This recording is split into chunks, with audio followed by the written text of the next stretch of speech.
शुजात साहब, आप ज़रा इस पर कमेंट कर दीजिएगा कि अब पहले मलेशिया, फिर उसके बाद सऊदीया और अब चाइनीज़ लीडरशिप इस वक्त पाकिस्तान में मौजूद है और ज़ाहिर दीगर बहुत सारे ममालिक हैं, लेकिन इन ममालिक के साथ जो एग्रीमेंट्स हो रहे हैं, ये जो डील्स इस वक्त हो रही हैं, वो ज़्यादा अहमियत की हामिल हैं।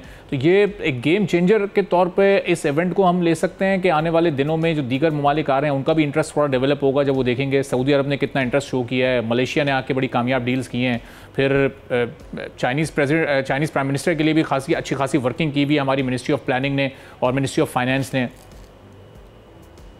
बहुत शुक्रिया जी। देखिए जी, गेम चेंजर तो शायद अभी कबल अज़ वक्त है कहना, क्योंकि आज से 10-12 साल पहले हम सी पैक को भी गेम चेंजर कहते थे। तो आप देख लें कि सी पैक की काफ़ी मैसिव इन्वेस्टमेंट से हमारी कोई ग्रोथ नहीं बढ़ी, बल्कि जो शायद हमारे क्राइसिस कुछ बढ़े हैं। फॉर एग्जांपल आप एनर्जी के अंदर देखें जो हमारी क्राइसिस हो गई हैं, और फिर हम जो डेट क्राइसिस स्पेशली, क्योंकि बायलेटरल में हमारा सबसे ज़्यादा डेट चाइना की तरफ से है। यस, देखें हमें इन्वेस्टमेंट तो चाहिए, इसमें तो कोई शक नहीं है, क्योंकि आप हिस्टोरिकली देखें तो दो पॉलिसीज़ थी 60s में और 70s में चले जाएं तो इंपोर्ट सब्स्टिट्यूशन पॉलिसीज़ थी कि हर चीज़ आप खुद पैदा करें, और ये पॉलिसी पूरी दुनिया में फेल हुई। तो इस वक्त दौर है ग्लोबलाइजेशन का कि आप मुल्कों से compete करें, और इन्वेस्टमेंट भी आप देखें वहीं पे ज़्यादा जाती है जो compete करते हैं। आप चाइना में इन्वेस्टमेंट को देखें, आप इंडिया में इन्वेस्टमेंट को देखें, तो ये इस लिहाज से तो हमारे लिए बहुत खुशाइंद है कि हमारी जो अपनी इन्वेस्टमेंट है वो बहुत कम है। हम अपनी आमदनी का सिर्फ 15-16% इन्वेस्ट करते हैं, क्योंकि हमारी अपनी सेविंग सिर्फ 12-13% है। तो दुनिया में फिर जाहिर है आपको इन्वेस्टमेंट चाहिए, और ये इन्वेस्टमेंट डेफिनेटली आपकी प्रोडक्टिविटी को भी बढ़ाती है और आपकी जो कंपेटिटिवनेस है उसको भी इन्हांस करती है।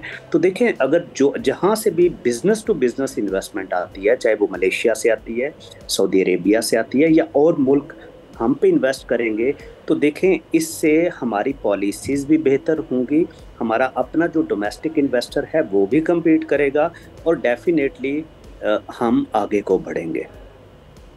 ठीक है, लेकिन अब शुजा साहब, अब सवाल ये कि ज़ाहिर है ये इस वक्त इन्वेस्टमेंट आ रही है, इस इन्वेस्टमेंट का जो फ़ायदा है, जो इसके असरात और समरात हैं, वो हमें कब मिलना या दिखना शुरू होंगे? चूँकि एग्रीमेंट्स तो हम बहुत सारे कई ममालिक के साथ कर चुके हैं। सऊदीया के साथ भी कोई 5 से 7 अरब डॉलर की बात हुई थी, लेकिन एग्रीमेंट्स 2 अरब डॉलर्स के हुए हैं, और उस पर भी अब अमल दरामद कब शुरू होता है, कब वो प्रोजेक्ट शुरू होते हैं। तो ये बड़ा लॉन्ग टर्म है इसका फ़ायदा होना। अभी जो कुछ शॉर्ट टर्म ऐसे सोल्यूशंस हैं हमारी इकोनॉमिक इंडिकेटर्स को मज़ीद बेहतरी की तरफ ले जाने के लिए और उसके इस्तेहकाम के लिए? देखिए हमेशा जो इन्वेस्टमेंट है वो लॉन्ग टर्म इम्पैक्ट करती है, वो कभी भी शॉर्ट टर्म इम्पैक्ट नहीं करती। जिस तरह आप देखें, जो सऊदी अरेबिया के साथ हम 28 प्रोजेक्ट्स के अंदर इन हुए हैं, जिसमें एग्रीकल्चर है, इंडस्ट्री है, IT है, रियल स्टेट है, माइनिंग है। अब जाहिर है ये टाइम टेकिंग चीज़ होगी। कुछ शायद आपको शॉर्ट टर्म इम्पैक्ट होंगे। शॉर्ट टर्म इम्पैक्ट आपके ये हो सकते हैं कि जब पैसा आएगा बाहर से, तो डेफिनेटली आपकी जो इकोनॉमी है उसके अंदर एम्प्लॉयमेंट क्रिएट होगी।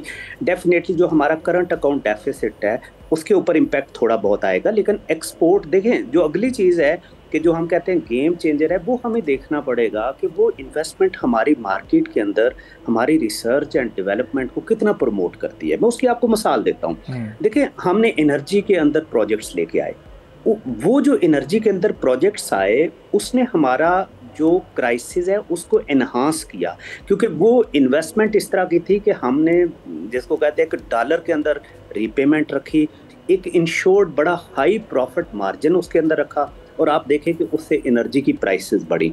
इसी तरह आप देखें हमारी गाड़ियों के अंदर इन्वेस्टमेंट आई। आप देखें हुंडा है, टोयोटा है, ये सब की सब आपकी फॉरेन कंपनीज हैं।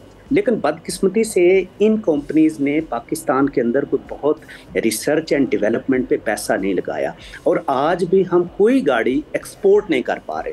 शायद उसमें हमारी पॉलिसीज़ का भी मसले मसाइल होंगे, लेकिन आप देखें इन कंपनीज़ को भी एक अच्छा पैसा मिला, और अल्टीमेटली जब तक ये इन्वेस्टमेंट आपकी एक्सपोर्ट को इन्हांस नहीं करेगी, शायद हम गेम चेंजर की तरफ नहीं जाएंगे। तो ये प्रोजेक्ट्स आगे एग्जीक्यूट होंगे, फिर पता चलेगा कि जी कि ये गेम चेंजर होते हैं या जस्ट हम कोई बाहर वाला आता है और वो एक सिग्निफिकेंट प्रॉफिट लेके चला जाता है।